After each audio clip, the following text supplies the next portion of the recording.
আমরা শান্তিপূর্ণ মিছিল নিয়ে যখন যমুনা অভিমুখে যাচ্ছিলাম, আমাদেরকে বারবার বাধা দেওয়া হয়েছে।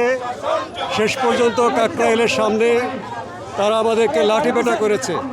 আমাদের ছাত্র নেতৃবৃন্দ, রাজনৈতিক দলের নেতৃবৃন্দ, তাদেরকে তারা আহত করেছে। আমাদের শ্রমিক নেতারা আহত হয়েছেন এবং তারা মিছিলকে ছত্রভঙ্গ করার চেষ্টা করেছে। আমরা এখনও সমস্ত খবর একত্র করি নাই। প্রায় 20 জনের মতো আহত হয়েছে বলে আমার ধারণা।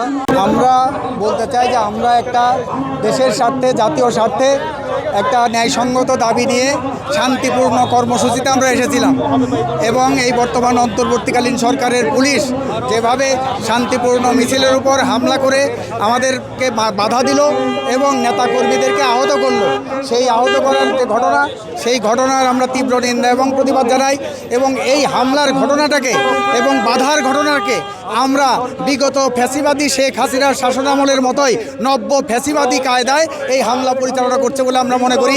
এই ঘটনার আমরা তীব্র নিন্দা এবং প্রতিবাদ জানাই। আমাদের আনুমানিক এখানে 15 থেকে 20 জন আমাদের আহত হয়েছে।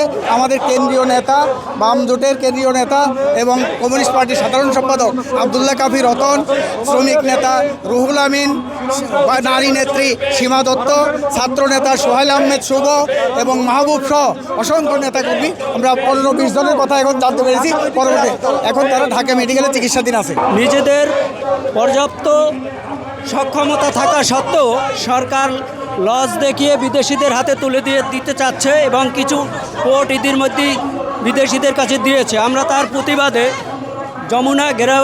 যমুনা অভিমুখে বিক্ষোভ সমাবেশের কর্মসূচি ছিল পূর্ব নির্ধারিত। আমরা সেটা নিয়ে শান্তিপূর্ণভাবে যাচ্ছিলাম। কাকরাইল মোড়ে যাওয়ার পরে এই পেটুয়া সরকারের পুলিশ বাহিনী অবৈধভাবে, অন্যায়ভাবে আমাদের নেতাকর্মীদের উপর লাঠিচার্জ করে আমাদের মিছিলকে ছত্রভঙ্গ করে দিয়েছে এবং আমাদেরকে লক্ষ্যস্থানে যেতে দেয়নি।